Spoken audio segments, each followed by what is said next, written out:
एक छोटे से समुद्री तटीय शहर की है। मौसम विभाग ने कई दिन पहले ही चेतावनी दे दी थी कि एक भयंकर तूफान समुद्र की तरफ बढ़ रहा है। खतरे को देखते हुए ज्यादातर लोग शहर छोड़कर जा चुके थे, लेकिन इसी बीच शहर का बीफ प्रोसेसिंग प्लांट अभी भी बंद नहीं हुआ था। फिल्म की मुख्य किरदार लीसा गर्भवती थी और किसी भी समय बच्चे को जन्म दे सकती थी। बावजूद इसके उसका बॉस उसे छुट्टी देने को तैयार नहीं था। लीसा बेहद परेशान थी, लेकिन नौकरी बचाने के लिए उसे मजबूरी में अपनी शिफ्ट पूरी करनी पड़ी। कड़ी मशक्कत के बाद जैसे ही उसकी ड्यूटी खत्म हुई, बाहर का हाल डरावना हो चुका था। तेज हवाएं इतनी खतरनाक थीं कि ठीक से खड़ा रहना भी मुश्किल हो गया था। लीसा जल्दी जल्दी अपनी कार में बैठकर घर की ओर निकल पड़ी। उसी समय प्लांट में एक ट्रक ड्राइवर अभी भी मौजूद था। वह आखिरी बार बीफ की खेप पहुंचाने की जिद पर अड्डा हुआ था, लेकिन उन दोनों को जरा भी अंदाजा नहीं था कि यही बीफ की खेप आगे चलकर एक भयानक तबाही की वजह बनने वाली है। रास्ते में लीसा ने सोचा कि सुपरमार्केट से कुछ खाने पीने का सामान ले ले, लेकिन वहां पहुंचने पर पता चला कि दुकान पहले ही बंद हो चुकी है। बाहर तूफान और भी खतरनाक होता जा रहा था। हवा इतनी तेज थी कि दुकान का बड़ा साइन बोर्ड टूटने की कगार पर झूल रहा था। अब लीसा को एहसास हुआ कि हालात उसकी सोच से कहीं ज्यादा खराब है। उसने फैसला किया कि अब शहर में रुकना सुरक्षित नहीं है। वह तुरंत अस्पताल जाने के लिए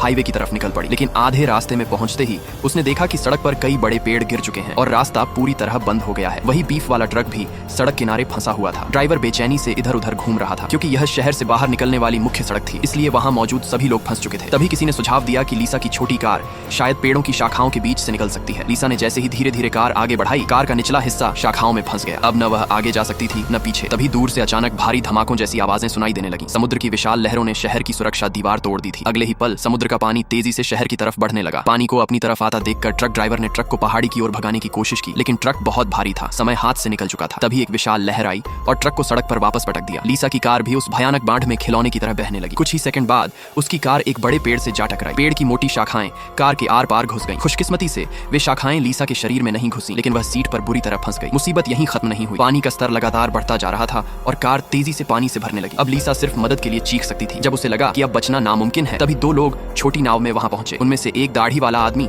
पानी में कूदकर लीसा की कार तक पहुंचा। उसने पूरी ताकत से कार का दरवाजा खोलने की कोशिश की, लेकिन शाखाएं इतनी बुरी तरह फंसी थीं कि दरवाजा हिल तक नहीं पाया। दाढ़ी वाले आदमी ने अपने साथी से औजार लाने को कहा और लीसा को भरोसा दिलाया कि वह उसे जरूर बचा लेगा, लेकिन तभी उसका साथी दर्दनाक चीख मारता है। देखते ही देखते उसका पूरा हाथ गायब हो चुका था। इससे पहले कि कोई कुछ समझ पाता, पास खड़ी एक लड़की जोर से चिल्लाई, पानी से बाहर निकलो, यहाँ शार्क हैं। असल में तूफानी बाढ़ के साथ समुद्र की खूंखार शार्क भी शहर में घुस आई थी। दाढ़ी वाला आदमी तुरंत नाव की तरफ लौटने लगा, लेकिन बहुत देर हो चुकी थी। पानी के अंदर एक काली परछाई बिजली की तरह लपकी और उसे पानी के नीचे खींच ले गई। यह सब देखकर लीसा डर से कांपने लगी। उधर ट्रक ड्राइवर भी होश में आ चुका था। वह ट्रक के टूटे हुए केबिन में फंसा हुआ था। उसने पूरी ताकत से दरवाजे पर लात मारी और किसी तरह उसे तोड़कर बाहर निकलने में सफल हुआ, लेकिन जैसे ही वह बाहर निकला, एक विशाल शार्क पानी से उछली और पल भर में उसे अपना शिकार बना लिया। पूरा शहर तबाही में डूब चुका था। बाढ़ का पानी घरों के अंदर घुस चुका था।